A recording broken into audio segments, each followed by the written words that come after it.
Hey there Internet, my name is Han and I am here on behalf of the organization that spawned out of the Dutch and Belgian Nerdfighter community called 500 Miles of Awesome. I do all of the talky bits for them and that includes making a Project for Awesome video. Before we talk about the organization that we're supporting this year though, we should establish a little context. I'm here in my parents' house, in my bedroom, which is, for a man as tall as I am, not a very large room. At the same time, this is my room. People don't disturb me if I don't want them to. It is part of my house with my stuff in it, my food, my bathroom, everything. So I have no problem going downstairs to get a drink or a snack or whatever I want to, because I can. I am also in possession of this magic picture box you see behind you, which allows me to draft a script, upload it to the YouTubes, browse Reddit, generally do things. This makes me an extremely privileged person. Of course, since you're watching this, you are as privileged as I am. But at the same time, since you're watching this, you're also not forgetting to be awesome. So thanks for that. During the Project for Awesome days, we're all bombarded with the realization that we are, in fact, very privileged people. We're being thankful for the space we do have, the safety we can enjoy, the movies we can watch. But being thankful is not all we can do. We can, and probably should, try to give back a little. That is why, for this year's Project for Awesome, our organization supports IBISS. IBISS stands for Instituto Brasileiro de Inovações em Saúde Social. Excuse my terrible Portuguese pronunciation, or Brazilian Institute for Innovation in Social Health Care. It was founded in 1989 by a Dutch person named Nanko van Duren, who decided it was time to do something about the living conditions in some parts of Rio de Janeiro. Rio. 486 square miles of city with 6.3 million inhabitants in the city alone. The city where 2,000 acres of gorgeous beach have been designated a UNESCO Cultural Heritage Site. The city that is guarded by a 30 meters tall statue of Cristo Redentor. The country that organizes both the 2014 FIFA World Cup and the 2016 Summer Olympics. Go Belgium! And to a lesser extent, go Netherlands. Both the city and the country are gorgeous travel destinations and places that we've all wanted to go to at some point. At the same time, Brazil is one of the most criminalized countries in the world and is plagued by gang violence and youth crime. Of all the deaths between 15 and 25 years of age, 40% are murders. 40%.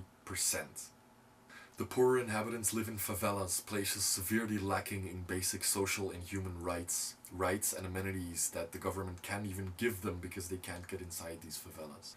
Remember about a minute ago when I had no problem going downstairs to get this orange? People living in favelas can't do that. Not only do they not have oranges in stock, but they don't have it downstairs to go to. Some of the houses there don't even have another room besides this one. But we shouldn't focus on how bad living conditions are over there. We should focus on the good that's being done. Being done by organizations like IBISS. The organization has worked and operated in favelas for over 20 years now and have tried their best to better living conditions for the people who live there by offering sustainable aid in education, social reform and healthcare. They've actually gotten so far that the inhabitants of these favelas start trusting them. These people realize that IBISS workers are there to actually help them, not just put a band-aid on the problem and go away. These people can offer their children a chance at a better future. How does IBISS actually help? They perpetually experiment with new approaches to a variety of problems. If their approach works, they set up lobbying efforts for more mainstream acceptance by the Brazilian government and other aid organizations. IBISS works as a sort of public health watch inside these favelas and has set up medical outposts there. These outposts help illnesses get noticed quicker and diagnosed at the source, while at the same time educating the people who live there about these diseases. They help the garbage separators, one of the least respected jobs there, band together and improve their working conditions.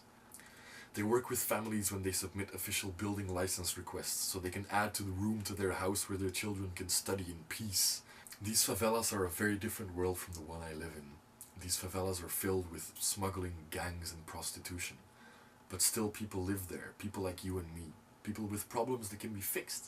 People can band together and unionize in order to beat repression and stand up for social rights. Children can be educated and get a chance at a future that doesn't include assault rifles. Ceasefire pacts can be signed in order to decrease the amount of civilians hit by stray bullets. Things can change. This is what IBISS does. In essence, what IBISS does is community organization. The communities they work with may not be the most traditional, but the principles behind them don't change. By helping people learn about basic social equality and respect for human rights, and by creating a connection between them and the Brazilian government, IBISS can offer sustainable aid efforts. They work tirelessly to create and test new approaches to age-old problems and find the most efficient and sustainable solutions. IBISS is an organization that, in a perfect world, works so they don't have to exist anymore. That's a beautiful thing. And all of us here think that IBISS deserves all of the recognition and all of the help we can give them. Of course, every charity that is highlighted during the Project for Awesome deserves these things. If you are considering donating to our charity or supporting one, we ask that you consider IBISS when you do. The fact that you're partaking in the Project for Awesome already means that you're not forgetting to be awesome, so I don't have to remind you of that. We all believe that the Project for Awesome is a beautiful thing with a beautiful community, and we really hope that it exists for many years until it doesn't have to exist anymore, just like IBISS does. Thanks for watching.